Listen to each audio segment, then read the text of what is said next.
अब यो भिडियोबाट चाहिँ हामी जावास्क्रिप्टमा रहेको एरेको बारेमा हेर्न लागिरहेको छौँ। सबभन्दा पहिला म यहाँनिर 14 त्यसपछि array.html भनेर मैले त्यसको फाइल बनाएँ। त्यसपछि मैले बोइलरप्लेट्स युज गरेँ। त्यसपछि यहाँनिर मैले एरे इन जेएस भनेर मैले जस्ट यसको डकुमेन्ट कोड नाम दिएँ हैन। अब एरे भनेको के हो यसको बारेमा थोरै कुरा गरौँ। सबभन्दा पहिलो स्टेपमा म बडीभित्र पहिला जावास्क्रिप्ट लेख्नको लागि स्क्रिप्ट ट्याग लेख्छु। त्यसपछि म एरे भनेर लेख्छु। एरे भनेको के हो त भन्दा कलेक्सन अफ एलिमेन्ट भनेर भन्न सक्छौँ हैन, अथवा एलिमेन्ट अथवा डेटा भनेर भन्न सक्छौँ। र जावास्क्रिप्टको एरेमा चाहिँ के छ भन्दाखेरि हामीले एउटै टाइपको डेटा टाइप हुनुपर्छ भन्ने छैन। यसमा स्ट्रिङ र नम्बर एकैचोटि पनि हामीले एउटै एरेभित्र राख्न सक्छौँ। अब एरेको बारेमा बुझ्नुभन्दा अझ अगाडि हामी भेरिएबलको बारेमा कुरा गरौँ। जस्तै मसँग के गर्नु पऱ्यो भने मैले केही इन्फर्मेसनहरूलाई कलेक्सन गरेर राख्नु पऱ्यो। स्टुडेन्टको 100वटा स्टुडेन्टको नामलाई मलाई चाहिँ कलेक्ट गर्नुपर्ने भएर सपोज भने मैले भ्यार स्टुडेन्ट 1 को नाम के हो, स्टुडेन्ट 1 नेम भन्ने चाहिँ लेख्छु होला मैले हैन। इक्वल टु मैले यहाँ के नाम दिन्छु। यही कुरा म रिपिट गरेर 100 जनाको लेख्नु पऱ्यो भने, जस्तो भनौँ अहिले 2-4 लेख्नु पऱ्यो भने म यसरी लेख्न सक्छु हैन। यसलाई मैले यसरी रिपिट गर्न सक्छु। र 2-4 लेख्नु पऱ्यो भने म यसलाई रिपिट गरिदिन्छु। Student name, student 2 name, 3 name भनेर लेख्छु होला। तर इमेजिन गर्नुहोस् यही कुरा मैले 100 चोटि लेख्नु पऱ्यो भने मलाई कति घ्याउ हुन्छ। त्यस्तो तरिकाले कहिलेकाहीँ हामीले 1000 चोटि यस्तो डेटाहरूलाई रिपिट गर्नु पर्ला। त्यस्तो केसमा यसको एउटै सोल्युसन भनेको एरे हो। एरेले के गर्दो रहेछ, अरू प्रोग्रामिङ ल्याङ्ग्वेजमा सिमिलर टाइपको डेटा कलेक्सन गर्छ भने यसमा डिफ्रेन्ट टाइपको डेटा पनि जावास्क्रिप्टमा चाहिँ कलेक्ट गर्न सकिन्छ। त्यो कुरा पनि तपाईँले दिमागमा राख्नु होला। र त्यस पछाडि यो 2टा मात्रै होइन, 3टा मात्रै होइन, 100वटा रेकर्ड 100वटा 1000वटा रेकर्ड राख्नु पऱ्यो भने हामीले के गर्दो रहेछ, एरे गर्दो रहेछौँ। र अब एरे के हो, एरे भनेको सिम्पल कलेक्सन्स अफ एलिमेन्ट भनेर भने होइन। अब एरे कति तरिकाबाट बनाउन सकिन्छ, किन बनाउनु पर्दो रहेछ त्यो कुरा बुझ्नुभयो। धेरैभन्दा धेरै रेकर्डहरू हामीले राख्नु पऱ्यो भने एरेको प्रयोग गर्न सक्छौँ। एरे पनि एउटा स्पेसल टाइप्स अफ अब्जेक्टकै क्याटेगोरीमा पर्छ। यो अब्जेक्ट भनेको के हो, क्लास भनेको के हो, डिटेलमा हेरौँ न। तर यो अहिले जुन जति पनि मैले यहाँ भ्यार स्टुडेन्ट नेम 1 भनेर यो भेरिएबल बनाएको छु, भेरिएबल पनि एउटा अब्जेक्टको क्याटेगोरीमा पर्छ। एभ्रिथिङ इज अब्जेक्ट है। खासमा त्यो अब्जेक्ट भनेको के हो त्यसको बारेमा हामी पछिल्लो भिडियोमा कुरा गरौँला है त। अब सबभन्दा पहिला चाहिँ हामीले एउटा एरे लिटरलबाट चाहिँ एरे लिटरलबाट चाहिँ हामीले एरे बनाउन सक्छौँ। जस्तै यसको लागि मैले के गरेँ भन्दा भ्यार अनि त्यसपछि मैले ए लेखेँ अथवा ARRY भनेर लेखेँ मैले। यति लेखिसकेपछि इक्वल टु मैले यहाँनिर चाहिँ अब यस्तो एउटा बिग ब्राकेट लेखेँ। त्यसपछि सिधै मैले चाहिँ यहाँनिर राम भन्ने लेखेँ एउटा हैन। त्यस्तै तरिकाले मैले अर्को राखेँ SHYM श्याम भन्ने लेखेँ मैले हैन। अर्को मैले भनेको चाहिँ कोटेसनभित्र विकास भनेर लेखेँ। यति 3वटा कुरा लेखिसके पछाडि यसलाई यसको नाम हुन्छ एरे। अब यहाँ के भइरहेको छ, भेरिएबलमा बनाउँदा राम हैन, राम भयो एउटा, श्याम भयो एउटा हैन। त्यस्तै तरिकाले मैले विकास भन्ने यसरी लेखेँ भने यो 3टा कन्सेप्ट के हुँदो रहेछ, यसरी भेरिएबल बनाइन्थ्यो भने मैले एउटैमा राखिरहेको छु नि त। अब राखेन त राखेँ मैले। अब यसलाई मैले एक्सेस गर्नको लागि के गर्न सक्छु, सिम्पल मैले अहिलेको लागि मैले पर्टिकुलर एउटालाई एक्सेस गर्ने भन्दा पनि होल टोटललाई प्रिन्ट गरेर हेर्छु, ARRY भनेर लेख्छु म। यति गरिसकेपछि म सिम्पल गो लाइभमा क्लिक गर्छु। यहाँनिरबाट यो कोड रन हुँदैछ। अब देख्न सक्नुहुन्छ राम श्याम विकास भन्न आइरहेको छ। अब तपाईँले माथिबाट डिस्प्ले गर्नु पऱ्यो भने के गर्नुहुन्छ, तपाईँले राम श्याम विकास भनेर प्रिन्ट गर्न सक्नुहुन्छ। अब यसलाई भन्छ एरे लिटरलको थ्रुबाट यसरी काम गर्न सक्नुभयो। अथवा हामीले कसरी पनि लेख्न सक्छौँ भने भ्यार ARRY 1 भनेर लेख्थेँ। अथवा मैले माथिकोलाई नै सपोज गर्नुहोस् कपी गरेँ होइन, मैले तल पेस्ट गरेँ र मैले माथिकोलाई यति पार्टलाई कमेन्ट बनाएँ। मैले के गर्न सक्छु भने यो विकास राम श्याम भन्ने कुरालाई चाहिँ मैले यसरी नलेखिकन जस्ट मैले यसरी एरेको सिम्बल भनेको नै 2टा बिग ब्राकेट हो, यसरी राख्न सक्छु। त्यसभन्दा पछाडि मैले चाहिँ यहाँनिर ARRY र मैले बिग ब्राकेट दिएँ। एउटा इम्पोर्टेन्ट कुरा तपाईँले के बुझ्नुहोस् भने एरेको काउन्ट स्टार्ट भनेको 0बाट हुन्छ हैन। जस्तो अघि मेरो जुन एरेमा चाहिँ जति भ्यालुहरू थियो त्यो भ्यालुको काउन्ट स्टार्ट चाहिँ 0बाट हुन्छ। मैले एरेको अब मैले के गरेँ, बिग ब्राकेटभित्र 0 इन्डेक्समा एरेको 0 इन्डेक्समा मलाई के चाहियो भन्दाखेरि फर्स्टमा हामीले राम लेखेको थियो भने मैले यसरी राम राख्न सक्छु। एरेको अब मलाई 1 इन्डेक्समा के चाहियो, सपोज गर्नुहोस् मलाई श्याम चाहियो भने SHYM श्याम लेखेँ मैले हैन। अब यो चाहिँ मैले यतापट्टि दिएँ।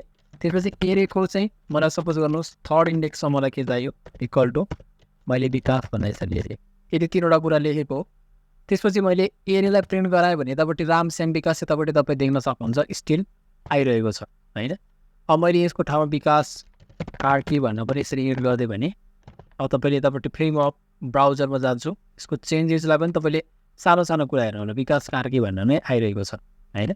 सो यसरी पनि तपाईँले देख्न सक्नुहुने भयो। यसलाई भन्छ एरे लिटरलको थ्रुबाट गरेको हो र जस्ट एरे बनाएर पछि तपाईँले भ्यालु पनि दिन सक्नुहुन्छ अथवा डिरेक्टली भ्यालु दिन पनि सक्नुहुन्छ, यो तपाईँको इच्छाको कुरा भयो। यसलाई एउटा एरे लिटरलको थ्रुबाट तपाईँले बनाउन सक्नुभयो होइन। त्यसलाई पनि मैले कमेन्टमा राखेँ। त्यसपछि अर्को भनेको तपाईँले न्यू किवर्ड युज गरेर पाउन सक्नुहुन्छ। न्यू किवर्ड भनेको वास्तवमा यो अब्जेक्ट बनाएर गएको हो है। जस्तै मैले भ्याल ARRY इक्वल टु न्यू अनि एरेकोलाई मैले के गरेँ ARRAY लेख्नु पऱ्यो, यसको अब्जेक्ट बनाएको। अब न्यू एरे भनेको वास्तवमा यो एउटा अब्जेक्ट बनाएको हो होइन, न्यू किवर्ड युज गरेको छ। अब यसभित्र तपाईँले डिरेक्टली के गर्न सक्नुहुन्छ, भ्यालुहरू पनि पठाउन सक्नुहुन्छ। तर योभन्दा बेटर अप्सन भनेको तपाईँले यो अहिले फर्स्टमा मैले जुन देखाएँ यही गर्दा बेटर हुन्छ। यसमा केही प्रब्लमहरू हुन्छ, जस्तो मैले एउटा मात्र भ्यालु राख्थेँ भने यसले चाहिँ के डिस्प्ले गर्छ त भन्दाखेरि जस्तो मैले डकुमेन्ट डट राइट लेख्यो भने अब ARRY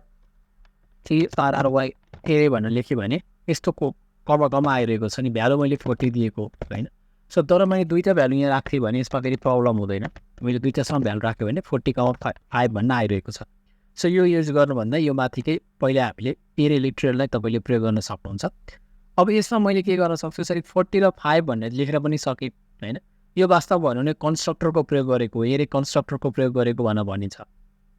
अथवा मैले यही कुरालाई के गर्न सक्छु भने जस्ट मैले यो 40 र 5 यहाँ नदिकन होइन, यो न्यू किवर्ड भन्दा पनि कन्स्ट्रक्टर युज गरेको हो। न्यू किवर्डमा चाहिँ जस्तो मैले के गर्न सक्छु भन्दाखेरि यहाँनिर मैले चाहिँ ओके मैले कमेन्ट हटाइदिन्छु अहिलेको लागि र मैले 40 र 5 नदिकन जस्ट मैले के गर्न सक्छु अहिलेको जस्तै तरिकाले जुन माथि मैले गरेको थिएँ यही तरिकाले मैले यही भ्यालुहरूलाई मैले यहाँनिर ल्याएर राखिदिन सक्छु होइन। एज इट इज कुरा नै त हो, जस्ट मैले स्ट्रक्चर के चेन्ज गरेको छु, यहाँ न्यू एरे लेखेको छु। यताबाट गऱ्यो भने राम श्याम विकास कार्की भन्ने एज इट इज त्यही नै भ्यालु आइरहेको छ। यसरी राख्दा पनि भयो अथवा एकैचोटि भित्र राख्दाखेरि पनि प्रब्लम भएन। यसरी भित्र एकैचोटि राख्दाखेरि पनि यहाँ भित्रको चाहिँ मैले कन्डिसनमा यसरी राख्थेँ, त्यसपछि यो यहाँभित्रको त्यसलाई राखेँ। यसरी हेर्नुभयो भने पनि एउटै आइरहेको छ होइन। सो राम श्याम विकास यसरी डिस्प्ले भएर आइरहेको छ। अब न्यू किवर्ड थ्रु गरेर भन्छ यसलाई हामीले जुन एउटा यो एरे कन्स्ट्रक्टरको थ्रुबाट CNSTRECTUR कन्स्ट्रक्टरको थ्रुबाट काम गरेको भयो होइन।